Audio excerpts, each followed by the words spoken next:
ustedes podrán realizar cada una de las actividades que se encuentran ya disponibles para ustedes y como no también verificar las ponencias anteriores.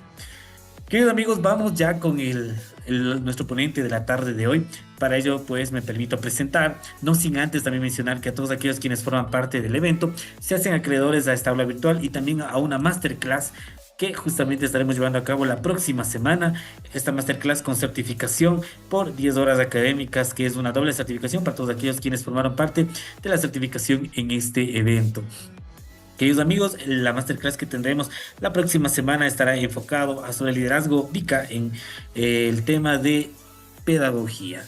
Por ello, pues, mis queridos amigos, yo quiero de igual manera a ustedes invitarles a que puedan formarse constantemente, a que puedan mediante esta plataforma de COEX Capacitaciones unirse a nuestras diferentes redes sociales, seguirnos desde Facebook, Instagram, nuestra plataforma de TikTok y como no, también nuestro canal de WhatsApp que se encuentra como COEX Capacitaciones y les hemos compartido el día de hoy. Queridos amigos, esto lo que nos hará pues es tener mayor oportunidad a que podamos estar en estos espacios de capacitación, a que podamos compartir las diferentes plataformas y así pues ustedes también en tendencia sobre los temas siguientes que se vienen en las diferentes áreas que COEX Capacitaciones invita a cada uno de nuestros participantes.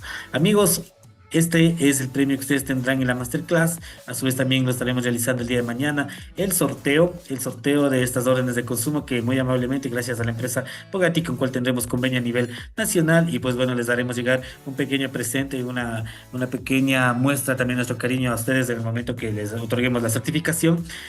Pues bueno, ya vendrá la sorpresa. Pero quiero compartir en pantalla también con ustedes, mis queridos amigos, cuál será la masterclass que ustedes tendrán la próxima semana.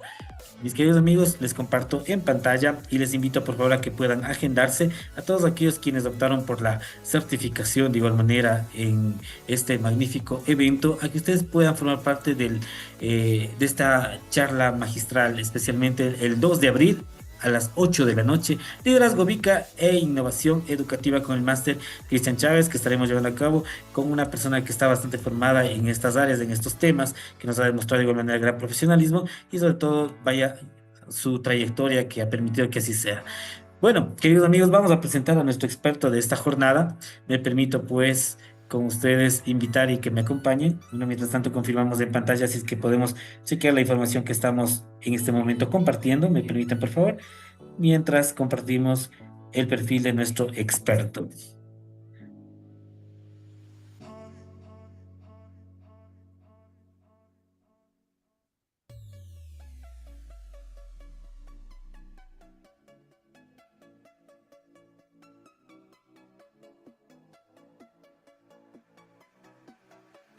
Queridos amigos, compartimos con la siguiente ponencia quien nos acompaña en este momento es el psicólogo clínico Sebastián Israel Villa. Él es psicólogo clínico por la Universidad Nacional de Chimborazo, maestrante en psicología con mención en psicoterapia por la Universidad Particular Internacional SEC.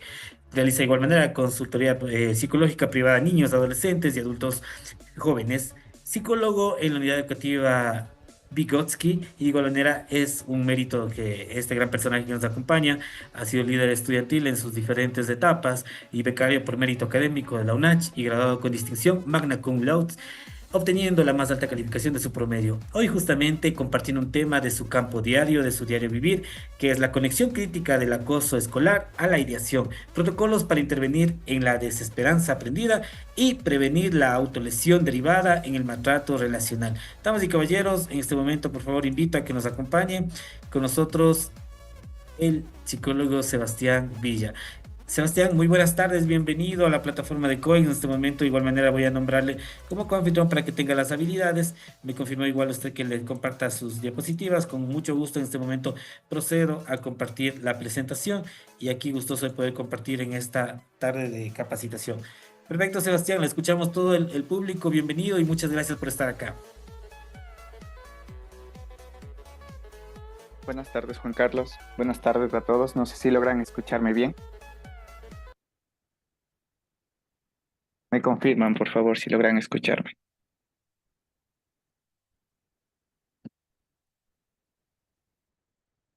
Sí, Sebastián, lo escuchamos fuerte y claro, por favor, para poder iniciar con la presentación. Bienvenido. Muchas gracias, Juan Carlos. Bueno, quiero comenzar con algo que que me gustaría comentarles, ¿no? Antes de dar inicio a este congreso, a esta charla, justamente, quiero que empecemos con un caso clínico. Quiero que nos empapemos de este tema. Para ello quiero comenzar con algo que ocurrió hace 2 años, justamente en la práctica clínica de un colega. Él me comentaba que una madre llegó con su hija de 14 años, decía que la niña estaba rara, que no quería ir a la escuela, que estaba durmiendo mucho. Entonces, él se basó netamente en lo que es una evaluación por ansiedad. Como tratamiento, como acompañamiento a esta niña, pues él realizó un proceso de psicoeducación, asimismo a la madre sobre el estrés escolar. Le mandó a casa con tareas de activación conductual y semanas después esta niña fue hospitalizada por una tentativa de suicidio, ¿no? Entonces, me gustaría que para conectar con el público y de manera interna, nos preguntemos qué se perdió en esta consulta. Les voy a pedir que lo hagan de manera interna. A lo largo de esta charla, pues vamos a ir realizando preguntas. Vamos a tener la participación tanto por el chat como también activando su micrófono para poder dialogar y también tener un poco de participación por parte de ustedes.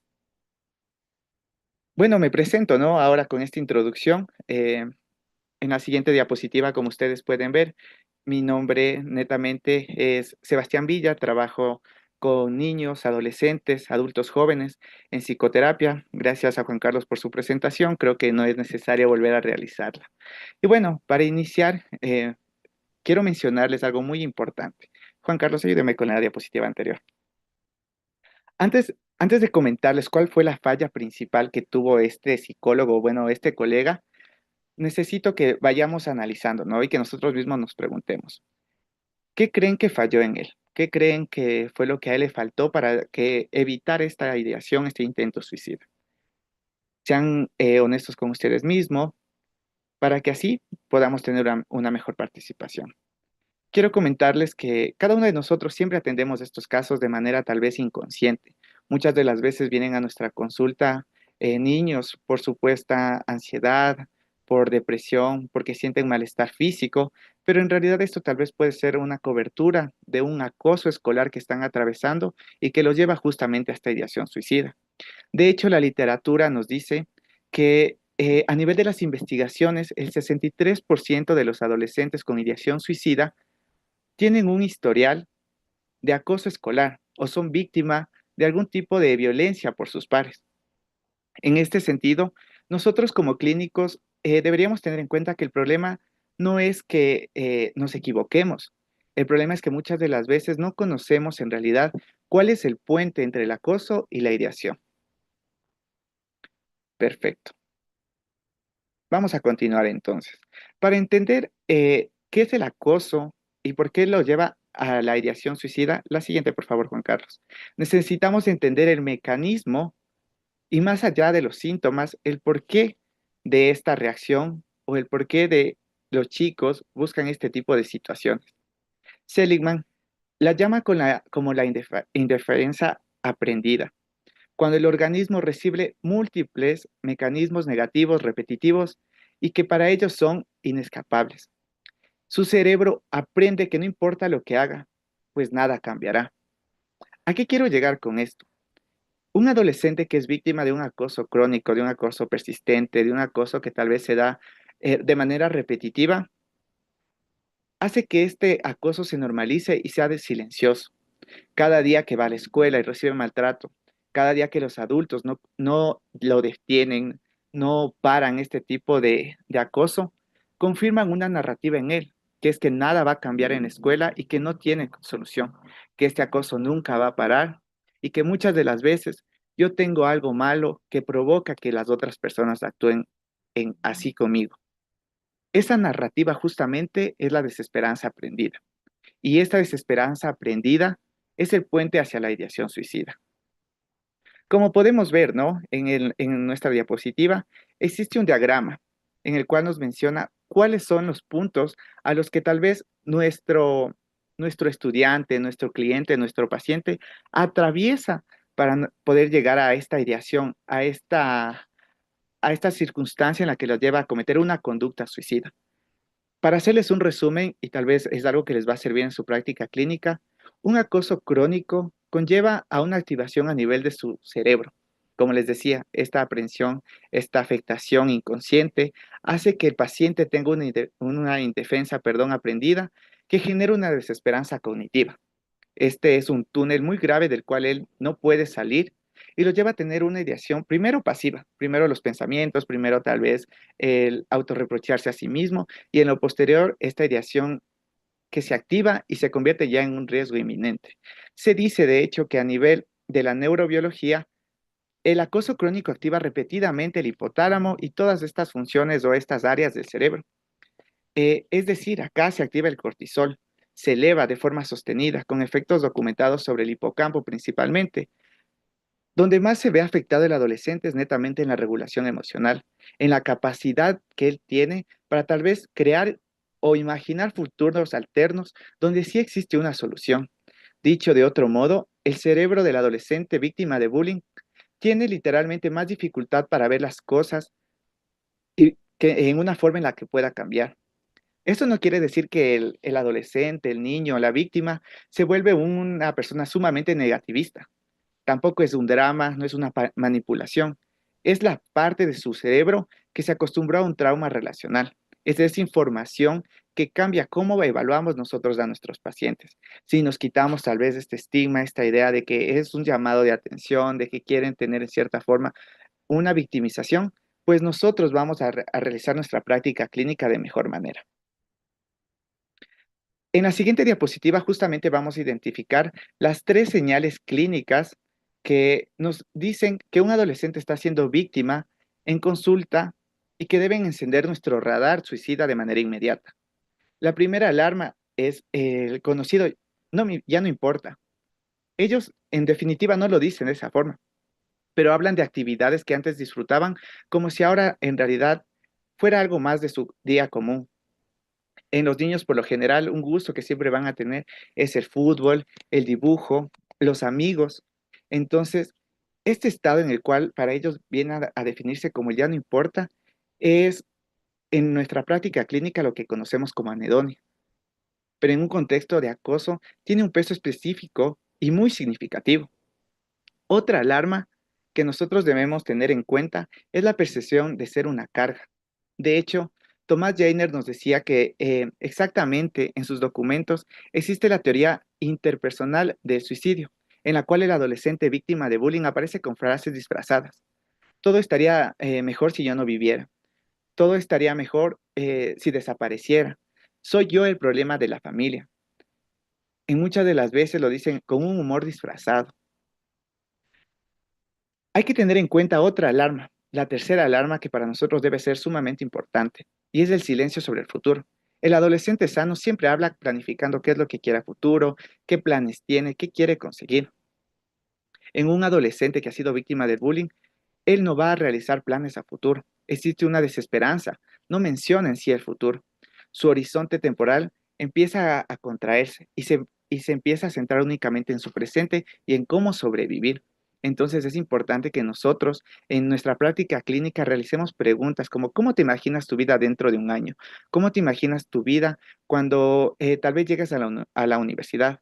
Si hay silencio, si el paciente tal vez empieza a encogerse, en cierta forma a no verbalizar, pues es ya un llamado de atención y una forma que en nuestra práctica clínica debería ser de alerta. Vamos a continuar entonces con una mirada de igual forma a las frases críticas, a preguntas incómodas tal vez que nosotros debemos tener en cuenta. Vamos a tener en cuenta algo. Como siempre les digo, las frases importantes dentro de la práctica clínica son estas, en las cuales nosotros podemos identificar cómo se siente nuestro paciente, cómo nos está mencionando que existe algún tipo de afectación. Y para ello, antes de continuar con esta diapositiva, quiero hacerles justamente participar en algo. Quiero que escriban en el chat justamente si en algún momento de su práctica clínica en los últimos meses han identificado alguna de estos síntomas, tal vez de estas frases de sus pacientes en su historial de acoso y que de una u otra forma no lo evaluaron como riesgo suicida.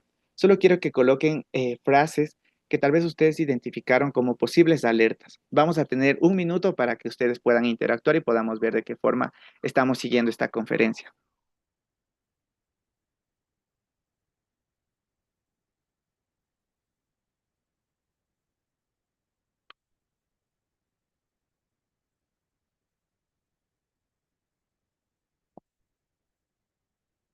Quisiera ver cómo participan a través del chat o no sé si tal vez alguien me puede ayudar activando el micrófono un momento.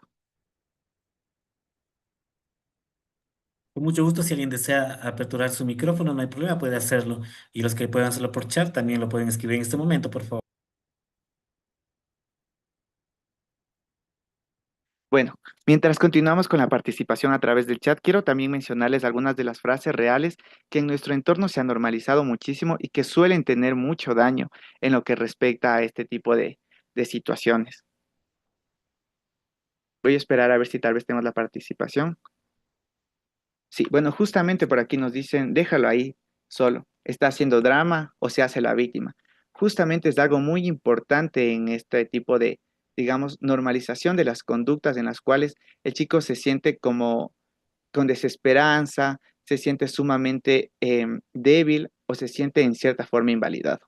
Con respecto a las frases en las cuales se han normalizado dentro del acoso escolar y que llevan a una ideación suicida, debemos tener en cuenta que el sistema incluye a los adultos que también rodean al adolescente. Hay tres errores muy frecuentes que los padres y los docentes tienden a cometer y que no lo hacen sin ninguna intención negativa, pero que refuerzan la desesperanza del adolescente. En primer lugar, y como se menciona aquí en el ejemplo, encontramos la minimización. Frases como cosas de niños, ya se le pasará. Cada vez que un adulto minimiza, el cerebro de nuestro adolescente registra un tipo de información que le confirma que nadie lo va a ayudar en ningún momento. El segundo es la sobreexposición. Pedir a un adolescente que cuente de manera concreta qué es lo que le está pasando, de manera repetitiva. Por ejemplo, con el director, con los padres, con los padres del agresor, perdón, que cuente lo que le pasó. Esto hace que se sienta un poco más aludido, como más confrontado, y él siente que nada cambia a pesar de que le estén confrontando. Cada repetición sin resultado refuerza la indefensa de este adolescente. Como tercer punto, y que es muy importante acá, debemos tener en cuenta también la triangulación. Cuando los padres van directamente a confrontar al agresor o a sus padres sin coordinar clínicamente con nosotros como clínicos, esta situación casi siempre empeora la situación para los adolescentes. Asimismo, hay que mencionar que nuestro trabajo con las familias no es culpar, no es buscar culpables, es más bien hacerles ver con qué información diferente podemos contar para poder actuar de manera importante con los chicos. Acá en el chat una de las frases que me colocan justamente es, en el caso de los niños y adolescentes, justamente solo quiere atención. Es lo que les mencionaba, ¿no? A veces pensamos que el hecho de que un niño nos comente sus situaciones personales es cuestión para minimizar sus sentimientos, para que ellos se sientan más aludidos o en cierta forma en un futuro no nos quieran comentar qué es lo que en realidad está pasando. Vamos a continuar. No sé si me puede ayudar, por favor, Juan Carlos, con la siguiente diapositiva.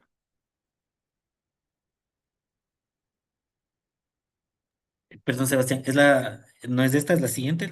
Porque justo Sí, por le. favor, la siguiente. Perfecto. Un protocolo que de manera personal considero que es muy importante abordar y que tiene, digamos, en cierta forma, varios, varios apartados, varias formas en las que nosotros podemos aplicarlo con nuestros pacientes, es aquel que yo lo denomino como CALEA. Este protocolo se instruye en 5 fases sumamente importantes. Eh, a los asistentes tal vez les podría recomendar que en este momento capturen la pantalla. Considero que esto es algo que les sirve en su práctica clínica y que sobre todo les va a permitir tener mayor acercamiento a sus pacientes, tanto a ellos como a su familia. Y como les decía, justamente, ¿no? Lo que les voy a compartir es un modelo teórico nuevo. Es una síntesis ordenada de lo que suele funcionar en nuestra práctica clínica o en nuestra consulta. ¿A qué corresponde el protocolo CALEA? Justamente esto se define o se deriva de las palabras contacto, apertura, legitimatización, exploración y acuerdo. Cada paso tiene una secuencia lógica y tiene frases concretas que funcionan y frases que cierran al paciente. Creo que como área de salud, como área de psicólogos, nosotros debemos tener en cuenta que el primer contacto es un paso sumamente importante con los chicos, pero no cualquier tipo de contacto. Como siempre se nos ha dicho desde tal vez nuestra formación, El contacto empático diferencia mucho la forma en que nosotros nos relacionamos con la otra persona.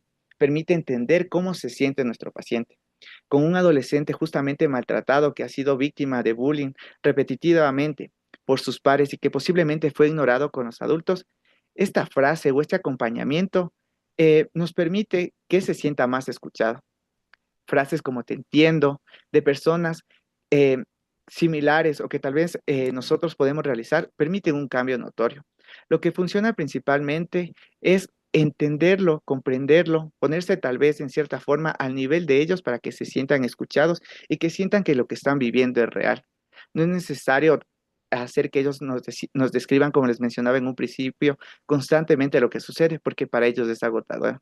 La diferencia es importante acá, en la que nosotros validamos, ¿no? Esta intención de su sufrimiento, es en la que el adolescente puede sentir o percibir que lo estamos acompañando. El siguiente paso, y que corresponde justamente a la A, es la apertura del túnel cognitivo. Hay que mencionar que el adolescente con desesperanza percibe que no hay una salida. El error que justamente nosotros a veces solemos cometer es confrontar esa percepción directamente con frases como, claro que hay salida, esto va a mejorar. Eso lo invalida, lo aleja y hace que tengan en cierta forma una barrera con nosotros. En lugar de eso, nosotros lo que deberíamos buscar es, en cierta forma, en qué parte del muro, en qué parte tal vez de esa barrera que ellos están teniendo en la confrontación con otras personas, nosotros podemos ingresar. Y esto se conoce como una grieta. Acá nos sirve preguntar, por ejemplo, ¿hubo algún momento, aunque sea pequeño, en el que esta situación fue diferente para ti? Otra, en este momento, cuando tal vez el paciente nos responda que no, porque ellos justamente tienen este pesimismo, esta minimización, podemos nosotros acompañarlo y no discutir, no buscar que él nos dé excepciones, no buscar tal vez más razones. Otra de las preguntas que a mí me han funcionado muchísimo y que podría compartirles es si hubo algún día en el que se sintió, por lo menos en una cantidad o en un porcentaje mínimo, que esta situación fue menos complicada de afrontar. No necesitamos encontrar en sí una solución absoluta, completa, sino más bien necesitamos ver esa excepción, ese punto pequeño de partida que puede ser suficiente para empezar a trabajar con él. Otro de los pasos importantes es la legitimación del dolor relacional. Como les decía, muchos de los adolescentes víctimas de bullying tienen vergüenza de su propio dolor. Han escuchado el no sea sensible, son cosas de niño, los ignoran y esto hace que ellos lo internalicen, que esta parte de su sufrimiento para ellos sea inapropiado, sea excesivo, sea en cierta forma algo indignante que ellos están atravesados. Esta fase justamente consiste en no decirle que tiene la razón, es más bien permitirle sentir que lo que está viviendo está mal. Es decirle además también que cualquier persona que hubiera vivido lo que él está viviendo repetidamente tiene una forma de que existe una consecuencia. Y como les decía, ¿no? Parte importante acá es también psicoeducar a los adultos, porque muchas de las veces ellos no llegan a detener la situación pensando que es algo muy pequeño. Cuando nosotros validamos, perdón, la intensidad, estamos reforzando una narrativa para que él pueda salir adelante. Posterior a todo esto, una vez que hemos llegado a estos pasos, algo importante que considero que es importante de valorar o de explorar son justamente los recursos de supervivencia. Considero que acá la pregunta más importante y el paso más importante dentro de este protocolo es hacer una pausa, es permitirle tal vez a él analizar, porque necesita un espacio para responder. Y la principal pregunta que podemos hacerle acá es ¿qué te ha mantenido aquí hasta el momento? O en otras palabras, ¿qué es lo que te permite sobrevivir, perdón? No le preguntamos con una evaluación de riesgo, ¿no? Sino más bien preguntamos como algo genuino que nos permita en cierta forma conectar con el paciente y ver qué recursos tiene. Muchas de las veces las respuestas de nuestros pacientes pueden ser mi perro, mi abuelita, la serie de televisión que no he terminado de ver. Entonces, esa esperanza vaga es algo que puede hacer que cambie o que crezca ese incentivo para que nuestro paciente o nuestro consultante justamente pueda avanzar. Como parte de nuestra formación clínica es importante registrar todo esto porque es una forma de proteger y fortalecer al estudiante y a su familia para que no exista una conducta suicida. Como paso final en este protocolo, quiero mencionarles que algo muy importante es este acuerdo de seguridad colaborativa. En otras palabras, Nosotros muchas de las veces tenemos un error muy frecuente, que es querer nombrar directamente o pedirle al adolescente que se comprometa a no hacerse daño, que se comprometa a no realizar intentos autolíticos, que por favor se aleje de todo lo que sean materiales que pueden atentar contra su vida. Esa promesa no es nada terapéutica, más bien es una forma de confrontar o de generar, como les decía en un principio, una barrera con nuestro paciente.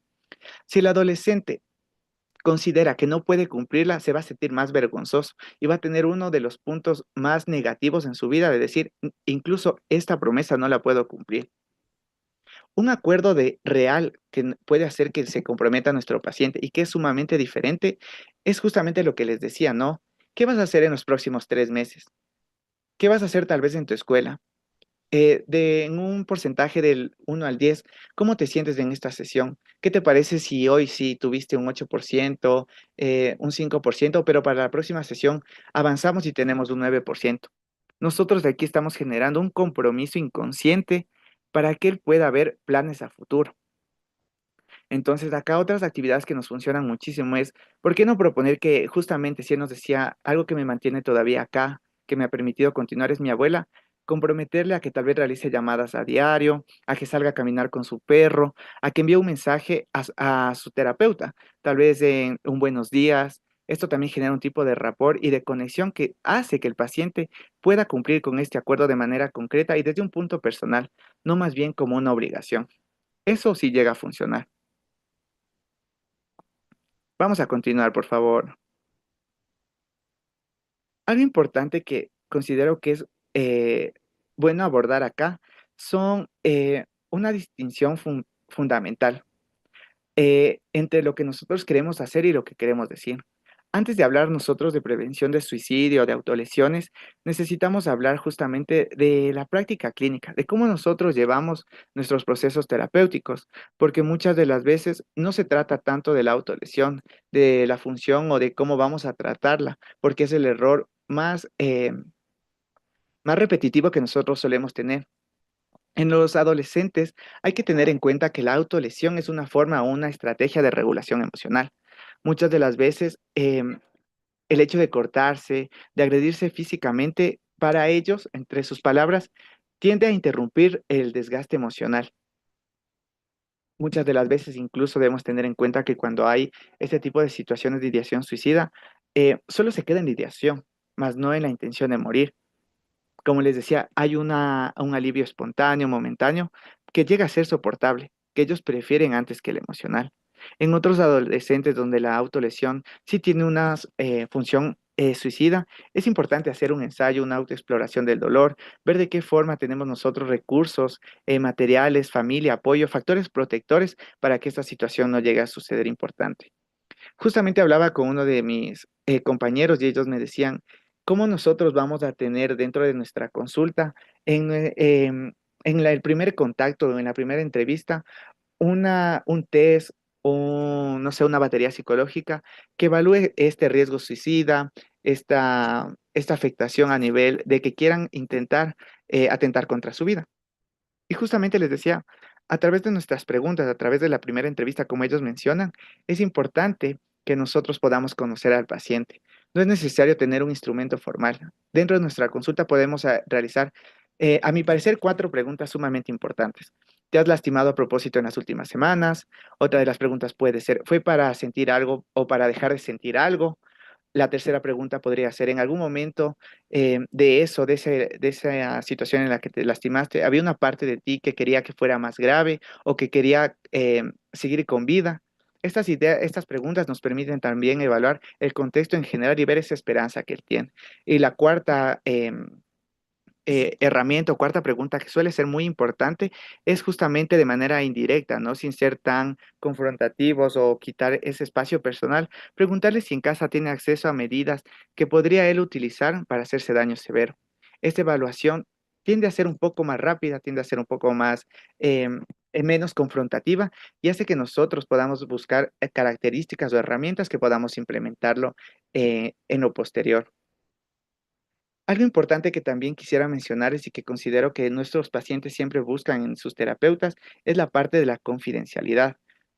Este es un apartado que muchas de las veces dentro de las instituciones, dentro de lo que tiene que ver con la práctica clínica, pues se ha perdido el énfasis muchas de las veces y bueno, desde mi práctica clínica les puedo comentar que cuando sucede algo así, los profesores tienden a minimizar o justamente los padres vienen y me dicen, pero Sebas, ¿de qué me sirve que mi hijo le comente eso a su profesor, a su tutor, si justamente ellos hacen burla, comentan con los otros compañeros? Entonces, parte importante, como les digo, de esta confidencialidad es netamente eh, el guardarnos la información para nosotros, el guardarnos esta información para saber en qué punto utilizarla, pero a favor de nuestro consultante. Eh, Dentro de la confidencialidad también, y creo que es una parte muy importante, es el agradecimiento que nosotros como profesionales les damos a nuestros pacientes. Frases como gracias por la confianza en mí, gracias por comentarme esta situación, sé que es muy difícil, voy a ser honesto al explicarte lo que está sucediendo, va a permitir que nuestro paciente conecte con nosotros y nos permita en cierta forma eh, darle un acompañamiento sin que ellos se sientan amenazados o que sientan justamente que el comentar acerca de este daño que se quieren hacer puede haber sido incluso peor. Vamos con la siguiente diapositiva. Justamente y ahora que vamos a tener un poco el espacio de cierre, quisiera justamente hacer igual una dinámica con los participantes. Quisiera que en este sentido ellos también puedan tener en cuenta algo. Este congreso en sí, en cierta forma, tiene diferentes apartados de las autolesiones, de la ideación suicida. Justamente hoy estamos viendo estos protocolos. En los próximos días vamos a ver cuáles son los primeros auxilios psicológicos. Van a aprender acerca de qué formas o qué herramientas nosotros podemos generar para nuestros pacientes. Entonces, creo que es muy importante que vayamos teniendo en cuenta cada uno de estos apartados, porque esta ponencia no va a tener sentido sola, sino que tiene que formar parte de un mapa clínico completo que estoy seguro que los colegas y las personas que van a impartir estos talleres, estas charlas, les va a permitir mejorar su práctica clínica. Entonces, justamente y para finalizar, quisiera retomar el caso que les había comentado en un principio de esta niña de 14 años. Este caso con el cual abrimos la ponencia. Y hoy con lo que hemos hablado justamente en esta ponencia, quisiera preguntarles a ustedes, y no sé si tal vez alguien me puede ayudar abriendo el micrófono, tal vez a través de chat, ¿qué hubieran hecho diferente en comparación con lo que hizo el colega? Tal vez algún asistente, algún participante que se encuentre por acá. En este momento, por favor, para que nos ayuden levantando la mano y les habilitamos el micrófono, por favor, la persona que desee participar. Tenga la bondad.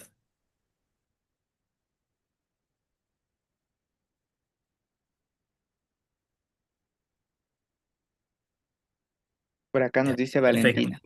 Perfecto, Valentina. En este momento le doy paso, por favor, Valentina. Te escuchamos, Valentina. Hola, buenas noches. Yo soy estudiante de psicología, estoy en cuarto ciclo y en mi caso, como aquí dice, en qué hubiera cambiado, en el primero dice ver el acoso como factor de riesgo suicida, no solo como estresor. Siento que eso hubiera sido la primera parte, como el quitar el hecho de que haya sido solamente el efecto estresor y verlo más a fondo, de que este acoso puede llegar a mayores medidas y a pensamientos suicidas. Perfecto. Gracias, Valentina. Sí, justamente como tú lo mencionas, ¿no? Y a través de lo que hemos abordado en este congreso, el primer paso importante que considero que nosotros debemos tener en cuenta es ver que el factor principal o que el factor que desencadena un riesgo suicida viene a ser el acoso escolar, que muchas de las veces nosotros lo minimizamos. Segundo, podríamos buscar justamente estas tres alarmas o como les mencionaba, ¿no? Estos tres síntomas o factores que en cierta forma pueden a nosotros darnos un horizonte para conocer que existe esta afectación, que en el caso de esta paciente de 14 años era la anedonia, la percepción de ser una carga y también este pensamiento cerrado, este pensamiento de no tener planificaciones a futuro. Y tercero, habría que tener en cuenta este túnel justamente, ¿no? De las preguntas acerca de, en realidad, ¿qué es lo que puedo hacer para activar conductualmente a nuestro paciente?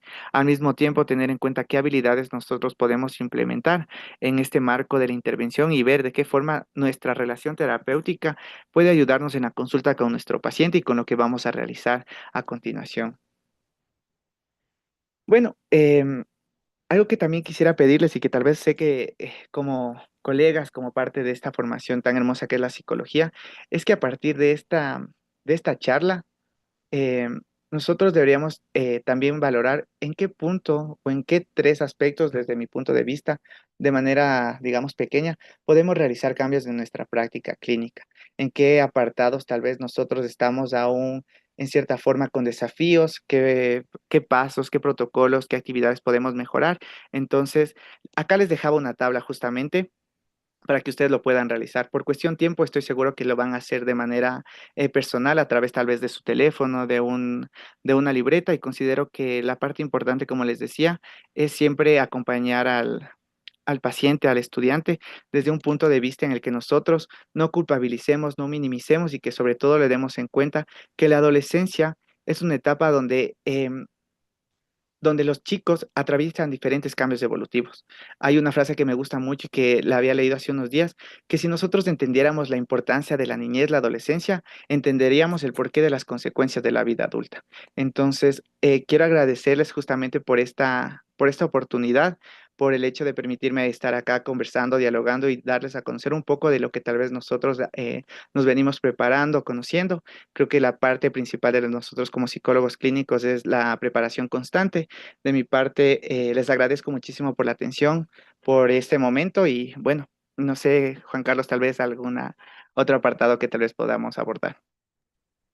Perfecto, Sebastián, muchísimas gracias por la participación bastante oportuna y lo más importante, ¿no? Compartir desde la experiencia.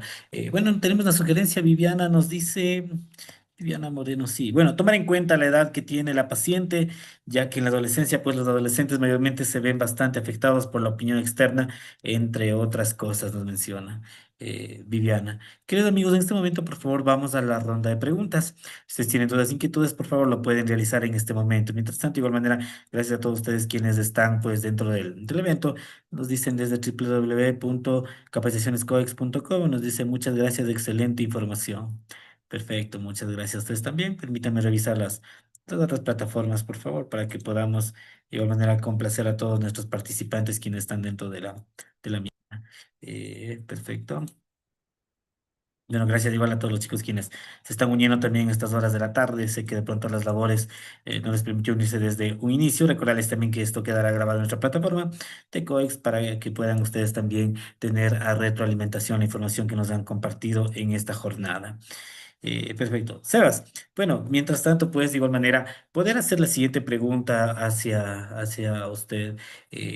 Dentro de la recomendación, nosotros sabemos que es importante la formación continua y lo más importante que se debe llevar a cabo es la parte humana. En base a ello, Sebas, ¿qué, en este caso, recomendación a todos nuestros amigos quienes están dentro de la plataforma podemos otorgar como recomendación a seguir estudiando, a seguir capacitando, a seguir mejorando? Y cómo le ves, tú también, Sebas, a la corta edad que tienes, la tendencia hacia la especialización, ¿no? En el tema de la psicología. Por favor. Bueno, Juan Carlos, muchas gracias por tu pregunta. Tocando el primer tema, o bueno, el inicio de esta pregunta, quisiera siempre recomendarles a los colegas, a los futuros colegas, a los psicólogos que están en formación, que no olvidemos esta parte humana, ¿no? Que más allá de que en nuestra consulta llegue un paciente, un consultante, un cliente, primero es un ser humano. Y nosotros debemos tener en cuenta que el contexto que ellos están atravesando no es el mismo que nosotros por lo general tendemos a vivir. Muchas de las veces las dificultades familiares, académicas, el estilo de crianza, pues tiene digamos, en cierta forma una carga en todo lo que ellos están atravesando. Justamente como tú decías, Juan Carlos, es importante nosotros mantener siempre esta preparación constante a través de talleres, a través de congresos, a través incluso justamente ahora que estoy en esta formación clínica de supervisiones de casos, porque muchas de las veces como profesionales pensamos que lo que nosotros realizamos o estamos en cierta forma aplicando en nuestros pacientes es lo único que está bien, pero muchas de las veces el escuchar experiencias de supervisar un caso con un compañero, con un supervisor, nos permite abrir nuestra mentalidad, nos permite conocer tal vez este tipo de estrategias, de técnicas que llegan a beneficiarnos a nosotros y obviamente, lógicamente, también llega a beneficiar o a mejorar los resultados de nuestro paciente. Entonces, mi recomendación siempre va a ser la preparación constante. Busquen estos espacios donde puedan ustedes adquirir conocimientos, donde puedan incrementar en cierta forma lo que quieren llevar a sus pacientes. porque recuerden que lo que nosotros realizamos es netamente para ellos, para su bienestar y para su avance progresivo. Muy amable, Sebas, por la respuesta. Nos hacen llegar las siguientes preguntas y vamos a compartirlas. Por favor, Katy nos dice en este momento, ¿cómo identificar cuando un adolescente expresa que quiere terminar con su vida como herramienta para manipular a sus padres o familiares? ¿Cómo distinguimos esto, Sebastián, de que puede ser una manipulación o realmente lo siente? Por favor. Bueno, justamente desde mi valoración, debemos en cierta forma comprender el contexto, como les decía, ¿no? Nosotros debemos tener en cuenta los factores que desencadenan este tipo de ideación suicida. Si bien es cierto, muchos de los casos son muy silenciosos, en ciertas ocasiones no dan a entender cuáles son los síntomas, los factores, pero existe una alerta, como les decía, ¿no? Cuando pierden en cierta forma, a pesar de ser un niño o un chico, voy a ponerles un ejemplo muy introvertido, una persona que para nosotros no es muy sociable, que no realiza muchas actividades, pero notamos un cambio en esas mínimas actividades que les gustaba. Por ejemplo, hay personas que son muy solitarios, pero disfrutan su soledad, que están en casa y ven su serie y se sienten tranquilos, pero notamos que ya nada conecta, que no hay felicidad, que en cierta forma ha perdido ese sentido de vida. Como les decía justamente dentro de la presentación, que cuando alguien le pregunta qué propósito tienes en la escuela, qué propósito tal vez tienes de aquí a un mes, a una semana, a un año, como que se les dificulta responder y no hay una, en cierta forma, una conexión con su sentido de vida. Podemos hablar de manipulación, aunque en cierta forma estaríamos minimizando justamente como les decía su sentir, cuando ellos lo hacen para tener un beneficio a cambio, cuando tal vez en cierta forma, les voy a poner un ejemplo, un niño le dice a su papá, no sé, si no me compras un PlayStation, si no me compras del iPhone 17, pues voy a atentar contra mi vida. Aquí podemos estar hablando de una cierta conducta donde existe esta manipulación, donde no hay un contexto que tenga, en cierta forma, mucha lógica para llegar a esta afectación. Obviamente, ¿no? Cada caso tiene su particularidad, no podríamos definir a un caso con otro. Debemos entender, como les digo, a través de nuestra entrevista, de nuestra observación, perdón, cuando en realidad nuestro paciente eh, está planificando o tiene ya este intento suicida. Perfecto, Sebastián. Voy a hacer paso a las siguientes preguntas.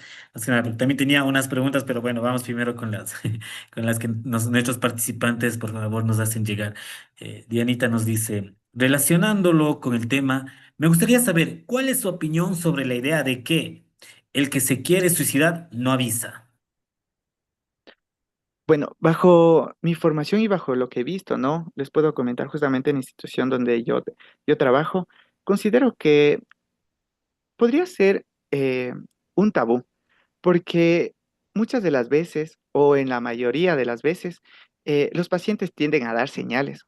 Los niños, los adolescentes tienden a dar señales justamente a través de las conductas autolesivas, de los cambios comportamentales, del aislamiento. Muchas de las veces empiezan a despedirse de manera inconsciente o hacen que nosotros lo notemos. Ahora, eso no quiere decir que 100% de los pacientes nos notifiquen, nos hagan entender o llamen la atención, como muchas de las veces suelen decir. Existen pacientes que han tenido una depresión muy prolongada, que en cierta forma nunca dieron a conocer sus síntomas y que llegaron a un punto de colapso en donde ya no pudieron más con lo que les estaba sucediendo y sin que nadie lo supiera, pues atentaron contra su vida. Entonces, desde mi práctica y desde mi opinión personal, podría decir que no podemos encasillar a todos los pacientes en una sola forma y que debemos justamente conocer qué es lo que está sucediendo en su vida y en sus esferas tanto emocional, cognitiva, sentimental, para poder tomar una decisión, porque esa decisión es sumamente personal. Perfecto, Sebas. Nos dice Nicole. Buenas noches. ¿Qué consejos nos podría proporcionar en el uso de un lenguaje directo en el manejo de estos temas, sin que el paciente lo tome como un ataque o se cierre a nosotros ante preguntas incómodas? Bueno, ahora es la manera de cómo dirigirnos, Sebastián. Por favor, esas recomendaciones. Sí, bueno, algo que yo suelo realizar es primero o observar cómo es el paciente. Justamente nosotros a lo largo del tiempo nos va dando esta experiencia de ver cuando a un paciente le podríamos llevar una terapia justamente muy directiva, una terapia en la cual el paciente le gusta más la reflexión. Entonces, cuando logramos identificar pacientes en los cuales incluso su razonamiento está más desarrollado y podemos utilizar un lenguaje más directo, es cuando ellos dan esa apertura, ¿no? Cuando tienen ese sentido de permitir que nosotros los confrontemos, cuando vemos que sus reacciones o su lenguaje no verbal no confronta lo que nosotros estamos diciendo, porque justamente, como les decía dentro de la exposición, cuando nosotros vamos de manera directa, sin conocer, sin crear rapport, empatía, sin generar un contexto o un vínculo entre el paciente y el terapeuta, justamente ellos van a estar a la defensiva, van a pensar que todo lo que les decimos es justamente para confrontarlos, van a pensar, y es algo que siempre me dicen mis pacientes, yo vengo acá al psicólogo no para que me regañe como mi papá, como mi mamá, sino justamente para que me entienda, me comprenda. Obviamente esto tampoco quiere decir que nosotros a nuestros pacientes les vamos a decir lo que quieren escuchar, pero debemos encontrar las palabras adecuadas y el momento adecuado para que ellos se sientan conformes con lo que estamos realizando dentro de la consulta. Perfecto, Sebastián. Nos dice en este momento, Andrés, en las medidas de manipulación por suicidio no siempre es tan obvia, especialmente si existen trastornos comórbiles. Por ejemplo, el TLP, la manipulación se confunde con impulsividad. ¿Cómo se puede distinguir entre ambos, Sebastián? Perfecto. Justamente en el trastorno límite de la personalidad, perdón, hay que tener en cuenta, ¿no? Muchas de las veces nosotros encasillamos a nuestros pacientes con un diagnóstico. No hemos realizado una evaluación, no hemos realizado la aplicación de test, no hemos realizado un acompañamiento adecuado, pero muchas de las veces ya los etiquetamos y atendemos a decirle, no, este es un paciente de tipo límite, este es un paciente histriónico, este es un paciente impulsivo, ¿no? Entonces hay que tener en cuenta primero y trabajar desde el reconocimiento de emociones, creo yo, o lo manejo de esa forma, el reconocer cuando un paciente justamente está demostrando características de su personalidad y cuando justamente es una respuesta a lo que ellos están viviendo. Como decía, y gracias por la pregunta, el trastorno límite de la personalidad justamente ya viene a ser un tema eh, de la, cuando estamos llegando a la adultez, cuando nuestra personalidad ya está formada tal vez a partir de los 23, 24 años. Entonces, deberíamos valorar justamente con las herramientas apropiadas para conocer cuándo una persona es de tipo impulsivo, porque la impulsividad conlleva muchos factores, impulsividad motora, impulsividad cognitiva, impulsividad de distintos tipos. Entonces, hay que aprender a diferenciar bajo mi criterio cuando en realidad el paciente está demostrando estas situaciones. Ok, perfecto. Nos dice, buenas noches. ¿Se puede decir que el suicidio es un acto pasional o racional? ¿Cómo le podemos catalogar, Sebastián?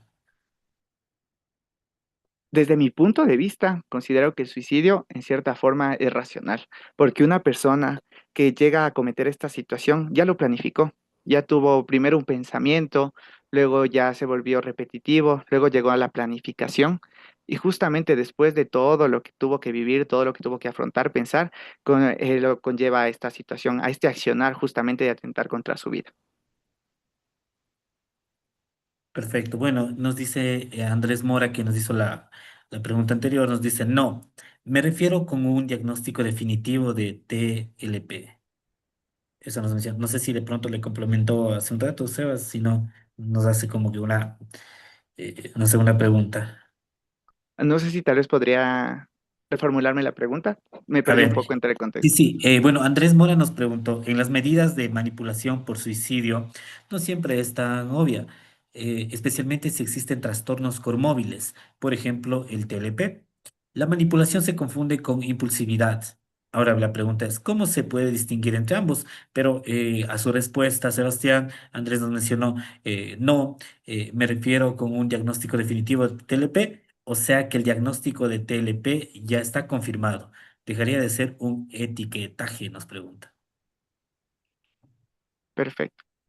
Bueno, intentando responder a su pregunta, porque en realidad fue muy larga y me perdí en ciertos apartados, hay que tener en cuenta, como les decía, la importancia clínica de diferenciar las razones, ¿no?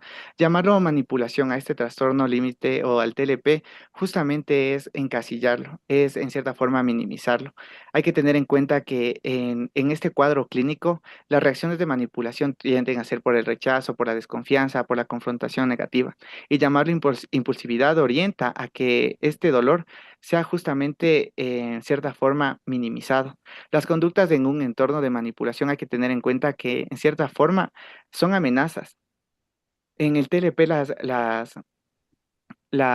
reacciones justamente son amenazas de autolesión, gestos suicidas, llamadas a la madrugada, episodios de descontrol, justamente asociados o en cierta forma frecuentemente relacionados con actos de su regulación emocional fallida. No son estrategias. La persona con TLP no tiene herramientas como el resto, ¿no? Sino más bien es por su malestar y por esa inestabilidad emocional lo que lo lleva a tener este tipo de acciones. Perfecto, Sebastián. Muchas gracias, más bien. No sé si tenemos más dudas, inquietudes, queridos amigos. Caso contrario, pues bueno, estaríamos llegando a la parte final. Sebastián, un mensaje de motivación para nuestros amigos que están acá, como mencioné, son algunos profesionales quienes están ya ejerciendo, otros quienes están en la especialización, psicólogos quienes han incursionado en la vida laboral, como también estudiantes quienes están de las diferentes universidades, Sebastián, desde la Universidad Nacional de Chimborazo, la Católica Santiago de Guayaquil, la Universidad Nacional de Loja, nuestros amigos de la Pontificia Universidad Católica del Ecuador, la Universidad Católica de Cuenca y la Universidad de Cuenca. Sebastián, un mensaje para todos nuestros amigos quienes nos acompañan en esta plataforma. Bueno, justamente como les decía, ¿no? Mi principal recomendación es la formación constante, es el no olvidar que somos humanos antes que profesionales. Como les decía, hay que tener en cuenta que la parte más importante, fundamental, justamente para tener adultos sanos es la niñez y la adolescencia. No minimicemos cualquier conducta de riesgo, no minimicemos el sentir, el pensar de cualquier persona que justamente va a nosotros a consulta, sino más bien démosles esa apertura, démosles esa zona donde ellos puedan sentirse seguros. Recuerden que nosotros como psicólogos vamos a acompañar en varios procesos a las personas. Cada paciente es diferente, cada paciente justamente es un mundo. Sus esferas, tanto a nivel cognitivo, emocional, sus esferas o su contexto no es el mismo, entonces debemos tener en cuenta que el estudiar sus casos, el permitir una supervisión, un acompañamiento con diferentes profesionales, nos va a enriquecer a lo largo de nuestra formación. Y siempre manténganse en aprendizaje. Nunca vamos a dejar de aprender. Y parte de ese aprendizaje es lo que nos va a construir como profesionales y sobre todo como personas. Esa sería mi recomendación, Juan Carlos. Perfecto, Sebastián, muchísimas gracias una vez más por el tiempo que nos permite compartir en este evento. A nombre del Instituto Azteca de México de COEX Capacitaciones, conocimiento que impulsa tu éxito. Te agradecemos, Sebastián, por este tiempo que nos ha permitido. Muchísimas gracias. Será hasta una próxima. Y pues de nuestra parte nos hacemos llegar el agradecimiento y los respectivos aplausos que nos otorgan nuestros amigos desde la plataforma. Sebastián, muchísimas gracias una vez más. Que tengan una excelente tarde y ha sido un gusto compartir con usted. Muchísimas gracias a todos, una buena noche y